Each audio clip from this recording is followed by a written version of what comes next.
सीधे रुख करते दीपेश का। दीपेश जुड़ गए हमारे साथ केजरीवाल के आवास के बाहर से। दीपेश, जिस तरीके से तस्वीर निकल के सामने आ रही है, लगातार छापेमारी की कार्रवाई चल रही है। इस बीच आतिशी सामने आती है और कहती है कि दरअसल ईडी जो कार्रवाई कर रही है उनकी पूरी जांच में ही घोटाला है। तस्वीरें क्या दिखाई दे रही है आपको और क्या हलचल मची है मुख्यमंत्री आवास पर भी? देखिए, इस वक्त चूंकि मुख्यमंत्री आवास पर इस तरह की कोई हलचल नहीं है, लेकिन आम आदमी पार्टी से जुड़े हुए 10 ऐसे लोग हैं जिनके ठिकानों पर इस वक्त ईडी की रेड चल रही है। दरअसल ये रेड सुबह 7 बजे से लगातार जारी है। 10 बजे आतिशी सिंह प्रेस कॉन्फ्रेंस करती हैं और उस प्रेस कॉन्फ्रेंस के जरिए ईडी पर कई गंभीर आरोप लगाए जाते हैं और ये कहा जाता है कि बिना सबूतों के आधार पर ईडी इस तरह की कार्रवाई को सिर्फ डराने धमकाने की नीयत से अंजाम दे रही है। इतना कि नहीं, आतिशी सिंह की इस प्रेस कॉन्फ्रेंस के बाद अब ईडी का भी एक्शन जो है वो तेज हो चुका है। जो जानकारी है वो इस बात की तरफ इशारा कर रही है कि ईडी के जो अधिकारी हैं उन्होंने ईडी मुख्यालय में एक बड़ी प्रेस कॉन्फ्रेंस की और उस माफ कीजिएगा, ईडी के जो अधिकारी हैं उन्होंने एक बड़ी बैठक की और उस बैठक के जरिए उन्होंने इस बात पर मंथन किया है कि आखिर इन आरोपों में सच्चाई किस तरह की है, उसकी जांच की जाए और फिर जांच के बाद बड़े एक्शन की तैयारी जो है वो ईडी करती हुई नजर आ रही है। बड़े एक्शन की तैयारी है। दीपेश, आपका रुख करेंगे बाद में। एक बार फिर से बता दें आपको दरअसल कि इस पूरे मामले को लेकर के आतिशी ने गंभीर आरोप लगाए हैं। आतिशी ने यह कहा है दरअसल कि जो ईडी की कार्रवाई है वो राजनीति से प्रेरित है, जानबूझकर डराने का प्रयास किया जा रहा है। ईडी के पास हमारे खिलाफ कोई सबूत नहीं, लेकिन बावजूद इसकी लगातार ईडी की ओर से छापेमारी की कार्रवाई की जा रही है, गवाहों को धमकाया जा रहा है, ये भी उनकी ओर से कहा गया है। और ये भी कहा गया कि दरअसल जो पूछताछ हुई है उसके ऑडियो क्लिप मिटाए गए हैं ईडी की ओर से। हालांकि अब इसको लेकर के जो बात सामने निकल के आ रही है कि ईडी ने तमाम आरोपों को निराधार बताया है और ये कहा है कि इस पूरे मामले पर कार्रवाई भी की जाएगी। चूंकि आतिशी ने यहां पर यह कहा है कि ईडी के पास कोई सबूत नहीं, आतिशी ने कहा है कि पैसा बरामद नहीं किया गया। आतिशी ने यह भी कहा कि आपको परेशान करने की कोशिश की जा रही है, गवाहों को डरा धमकाकर उनके बयान लिए जा रहे हैं। इस बीच ईडी की ओर से भी दरअसल यहां पर कहा जा रहा है कि इस पूरे मामले को लेकर के जो आतिशी ने आरोप लगाया उसका संज्ञान लिया जाएगा और कार्रवाई की बात भी यहां पर कही जा रही है।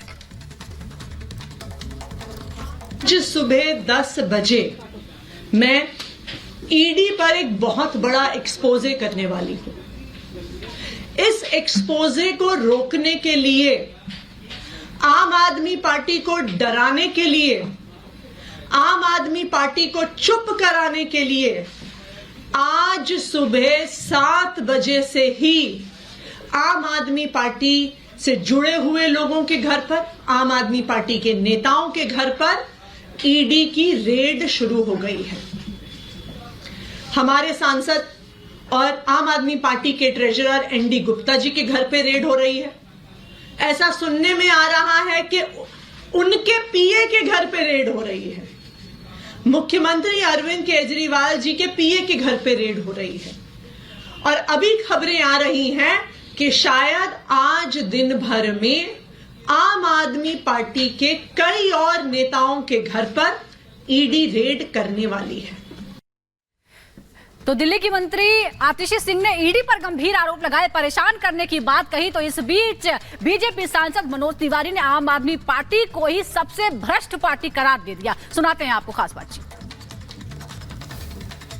आतिशी द्वारा प्रेस कॉन्फ्रेंस की गई, उन्होंने कहा कोई एविडेंस नहीं है, लेकिन दिल्ली जल बोर्ड में भी जो करप्शन है वो सामने आया है और कई सारे मामले हैं। भाजपा इसे किस तरह से देखती है? देखिए, हम तो हैरान हैं।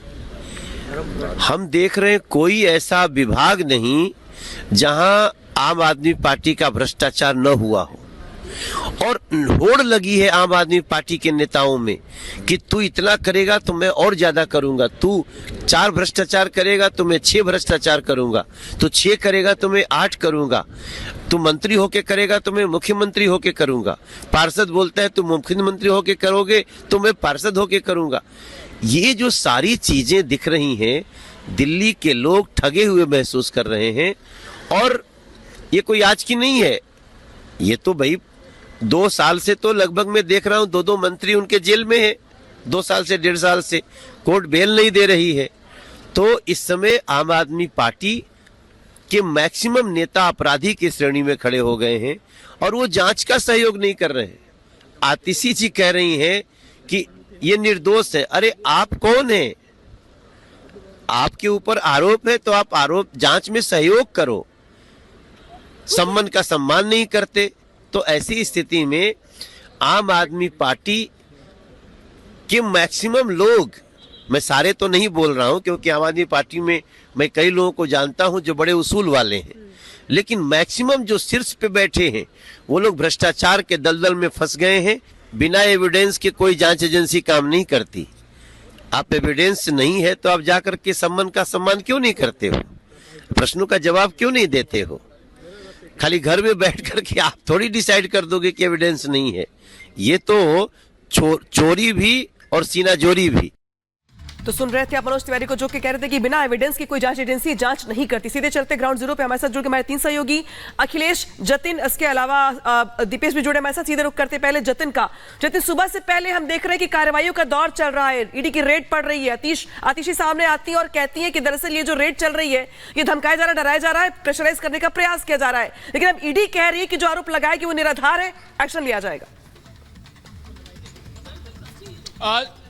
जी बिल्कुल, क्योंकि ईडी टॉप सोर्सेज का साफ तौर पर कहना है कि आतिशी द्वारा जो भी एलिगेशंस लगाए गए वो बिल्कुल सच नहीं है, सबूत है। और यही कारण है कि ईडी अपनी जो केसेस है उसको इन्वेस्टिगेट कर रही है। जल्दी से मैं आपको तस्वीरें भी दिखा दूं। वैभव के घर के बाहर मौजूद है दिल्ली पुलिस का पैरा, आप यहाँ पर देख लेंगे। और टाइप 6 बंगले में अंदर वैभव यहाँ पर रहते हैं और ईडी की टीम यहाँ पर मौजूद है। सामने आप तमाम गाड़ियां यहाँ पर खड़ी देख लेंगे जिसमें ईडी की टीम यहाँ पर आई थी और इस पूरे केस को इन्वेस्टिगेट कर रहे हैं। दिल्ली जल बोर्ड से जुड़ा यह मामला है और जहां पर वैभव का घर है वो भी जो वाटर ट्रीटमेंट प्लांट है चंद्रावल का, वहां पर वैभव का घर है, जबकि दिल्ली जल बोर्ड में किसी भी पद पर वैभव तैनात नहीं है। और यही कारण है कि वैभव को जब ये बंगला अलॉट किया गया तो उसके बाद भी तमाम शिकायतों का दौर, चाहे वो विजिलेंस विभाग द्वारा किया गया हो, एंटी करप्शन ब्यूरो द्वारा इसको इन्वेस्टिगेट करने की बात की गई हो, तो इस अलॉटमेंट को लेकर भी किया गया। लेकिन ईडी का साफ तौर पर कहना है कि अभी तक इस इन्वेस्टिगेशन में जो जो चीजें निकलकर सामने आ रही हैं उन्हीं चीजों को ग्राउंड पर अब वो सर्च कर रहे हैं। और यही कारण है कि आज 12 लोकेशन पर जो ईडी की टीम है वो इन्वेस्टिगेट कर रही है, जिसमें एक घर वैभव का भी है। इस मामले में गिरफ्तारियां भी हुई हैं और उस गवाहों के आधार पर ही आगे की कार्रवाई की गई। हमारे साथ गणेश और दीपेश भी जुड़े हैं। दीपेश के पास चलते हैं। दीपेश, देखिए, 2 राजनीतिक दल एक दूसरे पर आरोप लगाते हैं, ऐसी बहुत तरह की बातें होती है, चुनाव मंचों से ऐसी बातें होती है। लेकिन अगर जांच एजेंसियों को राजनीति में घसीटा जाएगा तो जाहिर तौर पर आम जनता के बीच ये संदेश गलत नहीं है और इसीलिए शायद ईडी इतने सख्त तेवर अपना रहे हैं। सूत्र बता रहे हैं कि कार्रवाई हो सकती है क्योंकि ये ईडी की बदनामी की कोशिश है। बिल्कुल, और यही कारण है और ईडी लगातार इस बात की तरफ इशारा भी कर रही है। जैसे कि आतिशी सिंह की प्रेस कॉन्फ्रेंस हुई, इसके बाद ही ईडी के उच्च अधिकारियों ने ईडी मुख्यालय में एक बैठक की और उस बैठक के बाद इस बात के संकेत मिले कि जितने भी आरोप आतिशी के द्वारा लगाए गए हैं वो निराधार है और सिर्फ अफवाह फैलाने की कोशिश की जा रही है, गलत बयानी हुई है। यही कारण है कि अब लीगल एक्शन को लेकर जो लीगल टीम है ईडी की वो जानकारी जुटा रखी है कि आखिर इस तरह के आरोपों के बाद किस तरह का एक्शन हो सकता है। और जिन आरोपों का जिक्र आतिशी ने किया है उन आरोपों को लेकर भी अब जांच पड़ताल जो है वो ईडी के अधिकारी कर रखे हैं कि कहीं जो आरोप है उसमें किस तरह की चीजों का जिक्र हुआ है, कौन कौन सी बातें हुई हैं, ताकि तथ्यों के आधार पर जो ईडी की टीम है वो उस पर बात रख सके जब इस तरह की लीगल एक्शन होगा। और यही कारण है कि अब जो ईडी की टीम है वो लीगल एक्शन की तैयारी में नजर आ रही है। तो अब लीगल एक्शन होगा, जो आरोप लगाए गए वो निराधार बताते हुए अब ईडी की जो टीम है वो यहां पे कार्रवाई करने को लेकर के आगे बढ़ती दिखाई दी। सीधे रुक करते गणेश का। गणेश, आरोप प्रत्यारोपों के बीच जो ईडी है वो कह रही दरअसल कि जो आरोप लगाया गया आतिशी की ओर से वो निराधार है, लिहाजा अब कार्रवाई संभव है। यानी कि पहले तो मुश्किलें बढ़ी हुई थी ही, अब ईडी भी कार्रवाई करने की बात कह रही है, यानी कि मुश्किलें कम होने का नाम नहीं ले रही है आम आदमी पार्टी की।